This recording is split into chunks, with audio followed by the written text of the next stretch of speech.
Hello everyone, welcome to Purusha Aligned. My name is Mia and welcome to today's Spirit Tea Talk.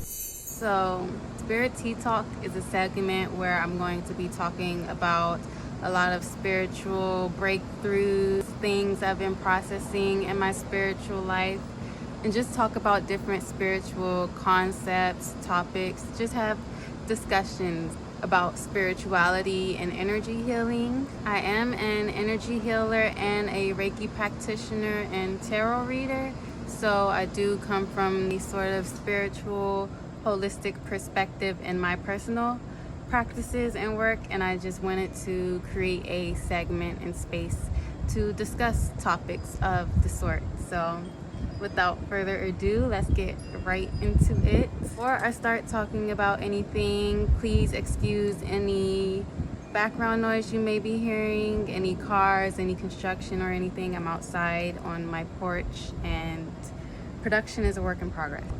Hopefully it's not too big of a distraction to the video.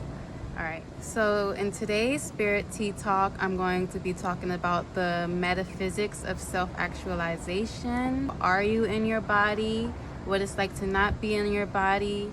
How to reconnect with yourself when you feel like you've lost touch with yourself. And I'm going to be discussing self-actualization through a holistic perspective. So I'm going to be getting into the mind, body, and spirit aspects. This talk will be split into two parts, so two different videos. In the first video, I will be discussing the mental health perspective, and in the second video, I will be diving more into my personal specialties, the spiritual and energetic aspects of how to reconnect with yourself. Before I get into the mental aspect, let me talk about today's tea blend. I blended together chamomile and lemon balm, which are both soothing, relaxing herbs. They help calm down your nervous system and your mind, which is perfect for today's talk. And I added a chamomile tea blend from Puka Herbs. So starting off from the mental health perspective, if you see me looking down, I'm looking at my notes. Okay, so starting off from the mental health perspective, I'm going to be giving different perspectives on what it's like to be disconnected from yourself mentally and how to come back into balance with yourself and your mind. And I'm going to be talking about this through my personal experiences and also different research and scientific clinical perspective. Starting off talking about my personal experiences with my connection with self and how it ties into my mental health throughout life. I'm going to start from, let's take it all the way back from childhood. So I grew up what you would call an highly sensitive, and if you haven't heard that term before, a highly sensitive is basically what you would call an empath, a highly intuitive, psychic maybe. I grew up extra attuned to different people's energy, extra sensitive to the environment, sensitive to different environmental stimulation, so like loud noises, different stuff that not normal, but not highly sensitive children wouldn't be so reactive about. But I grew up extra sensitive to external stimulation, and that showed up as me being extra emotional, also crying a lot when I was overstimulated. And in the environment where I grew up, being overly emotional or reacting because you were overly emotional wasn't sort of nourished. My family didn't have tools to sort of foster or help me process. So I grew up a highly sensitive, and not only that, we moved around a lot. There was a lot of family members moving in and out, so I was dealing with a lot of different energies and emotions throughout the day that disconnected me from my mind, and that caused me to unintentionally leave my body whenever I got overwhelmed. Growing up since I was the youngest as well, that caused me to not be able to make a lot of choices for myself. Everything was decided for me. Everything was taken care of for me. I also didn't have the trait to be confident in my self-decisions or to make decisions for myself. I always felt like I had to follow what was right or what was told of me, and I was always rewarded for following what was right or making straight A's or getting good grades or staying out of trouble. That's how I would receive my validation. So I grew up with the programming that other people's opinions, other people's way of perceiving or reacting emotionally was more valid than my way of perceiving. So to make it all make sense, that caused me to grow up not feeling confident in my own self-decisions. So obviously after I graduated and was able to make my own decisions, I didn't make the best ones. I was definitely the stereotype of the sheltered girl who ran wild once she graduated, and that got me in a lot of trouble and a lot of more traumatic mental things happening for me. That along with my mental health, without going too deep into it because this video isn't solely about me, but without going too deep into it, I experience anxiety and depression as well, and that mainly comes from self-worth issues. It comes from self-confidence issues, me feeling not confident in my voice, not confident. It just shows in all areas of my life how that's affected me mentally and how I was raised and programmed growing up. So all of that to say is I grew up not having a connection with myself really fostered and nourished enough as I feel like I could have, and that's definitely affected my connection with myself and my mental health in a big way. So let me go into how you may be out of balance, how other people, how people in general can be out of balance mentally in their connection with themselves, how mental health affects your connection with yourself, and how that shows up in imbalances. So if you experience different mental health disorders, I definitely believe that mental health disorders can cause you being disconnected from yourself and of you not being in your body. There's an actual mental health condition called disassociation, which is actually you mentally checking out of your body. You lose pieces of your memory, you lose pieces of time, and your brain sort of goes on autopilot through different dissociative disorders, and just different mental health disorders like ADD, like OCD, or depression or anxiety. Just all mental health disorders, I feel like they unground you, they make you ungrounded, they make you mentally uncentered. When your mental health is impaired or when you go through mental health disorders, it is a key sign that you are not connected with yourself or that you are not fully in your body. I'm going to explain more of this to make it make sense for you later, but mental health disorders are a sign of you being disconnected from your body. If you've experienced mental abuse, so if you were in relationships where people were degrading you, tearing you down, making you doubt yourself, making you feel like you were crazy, that obviously makes you not have a strong connection with your own decisions, with your own thoughts, and makes you second guess yourself. And a lot of mental abuse causes you to mentally check out or mentally numb out after a while of experiencing it.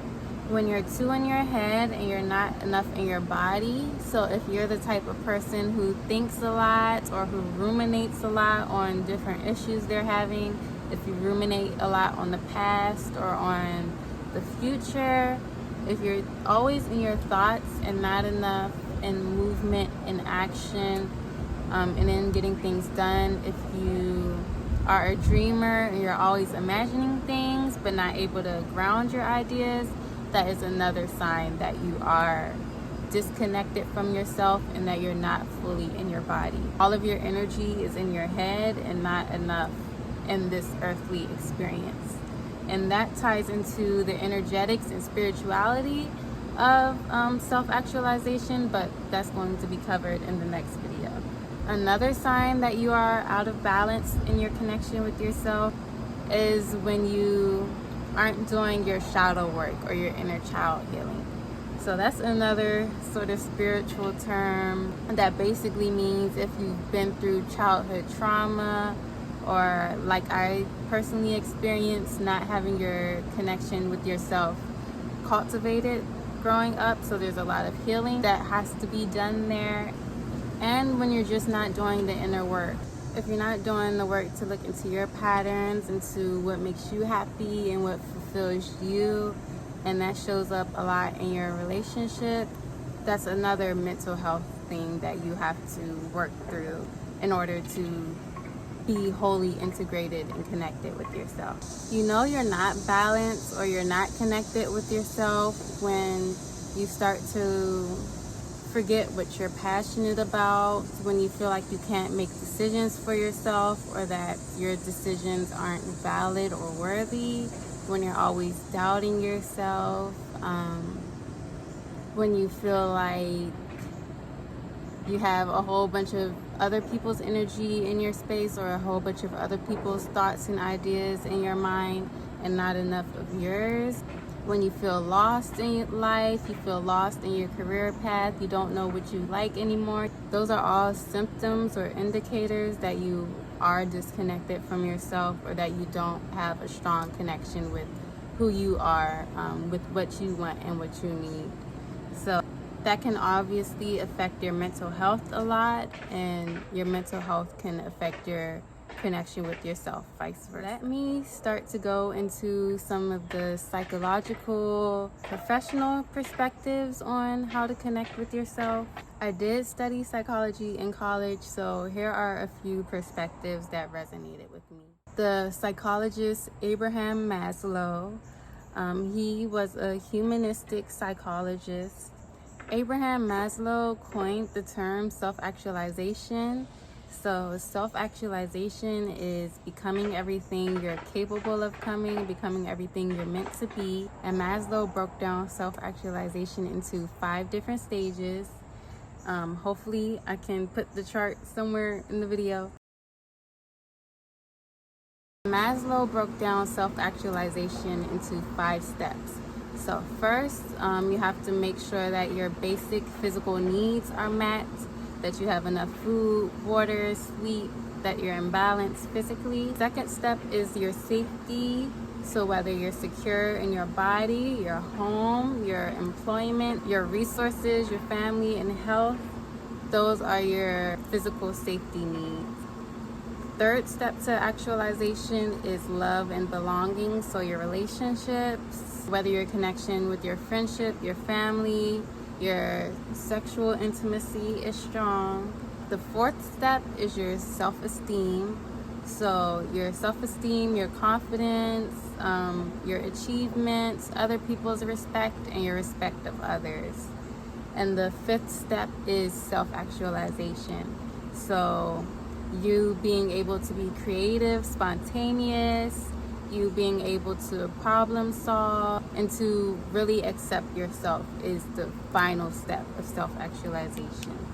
So Maslow came from the perspective that if your basic needs were met, you were safe and secure in your home, your connections were strong, and your connection with yourself was strong, that all comes together to self-actualize, so to create the best person you're capable of becoming. Carl Jung is another psychologist that I really resonate with from my spiritual, energetic perspective.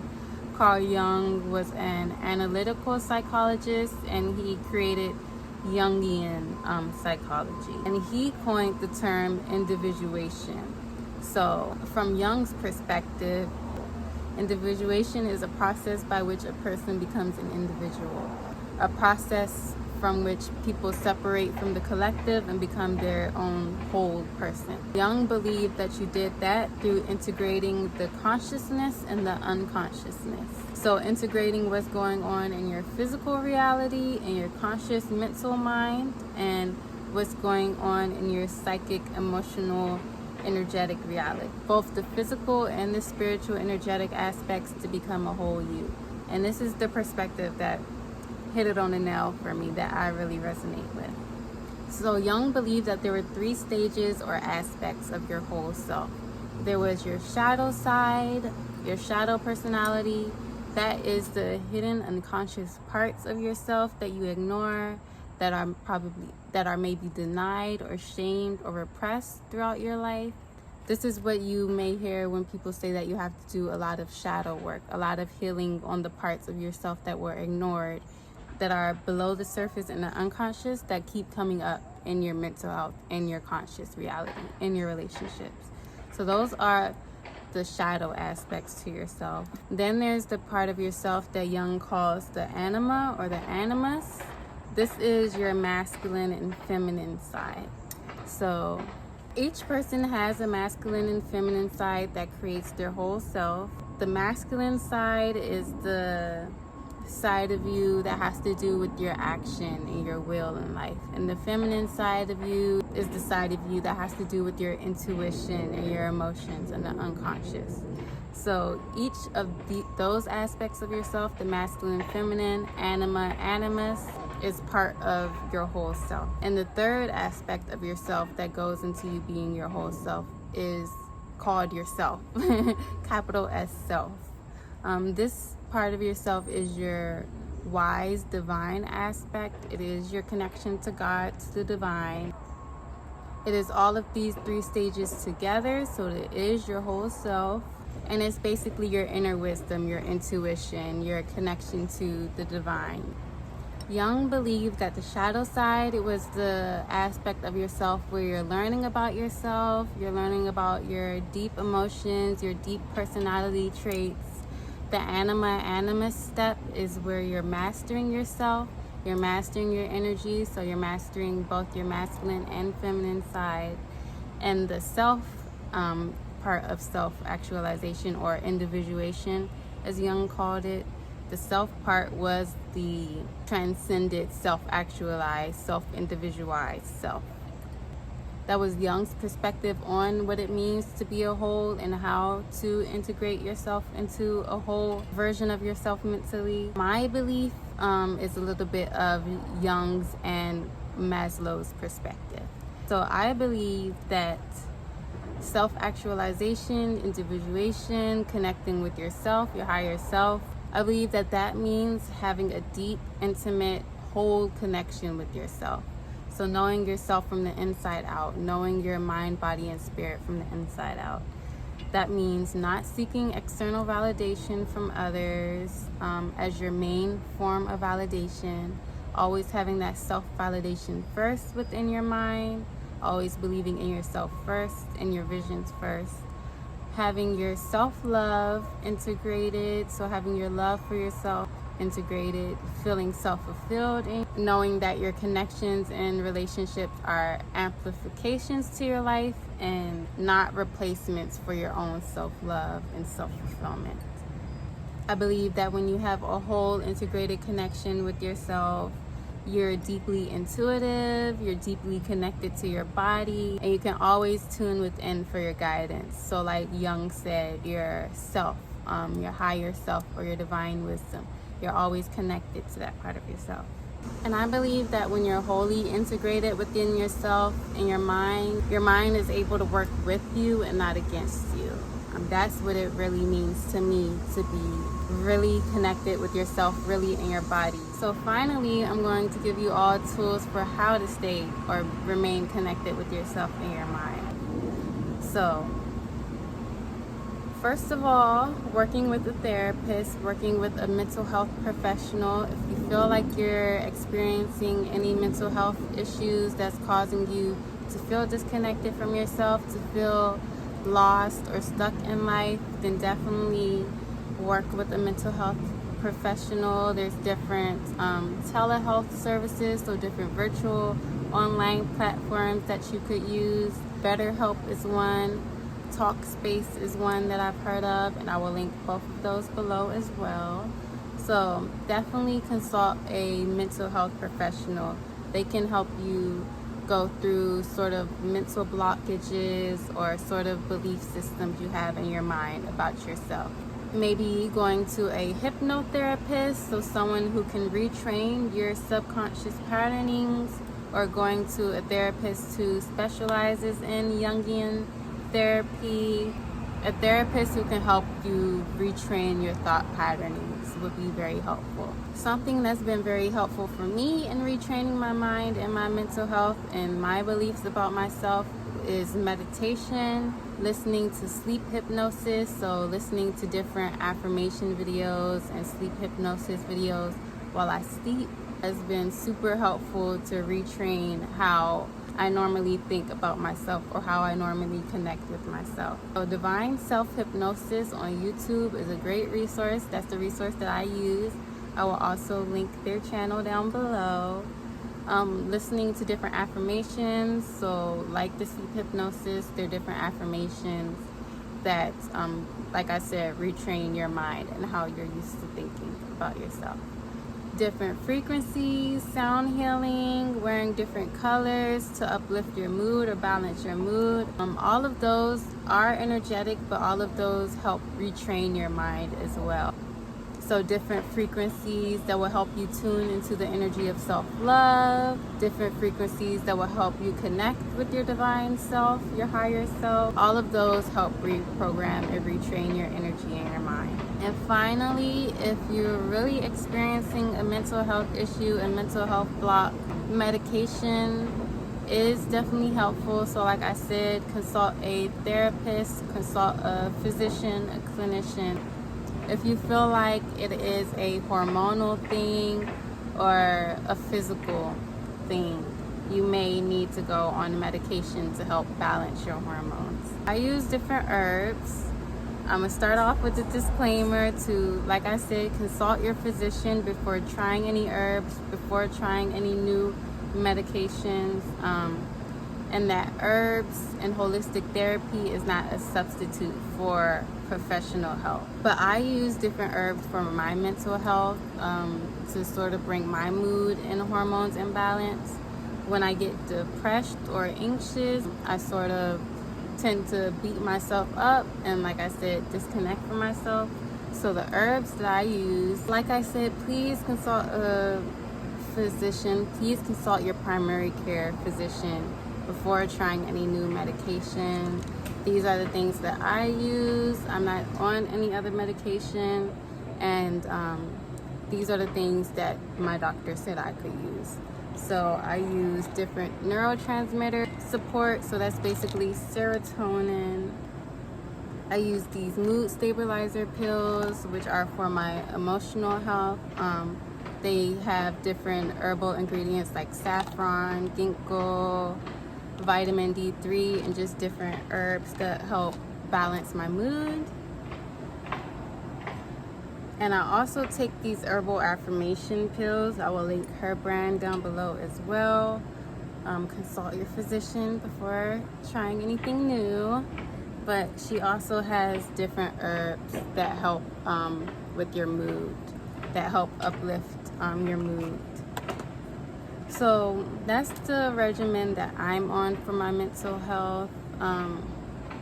I'm also, like I said, an energy healer. I'm going to go more into the different things that I do in my energetic and spiritual health to maintain my connection with myself. But this video was all about just the mental health aspect of it. So I hope all of this was super informational, informative for you.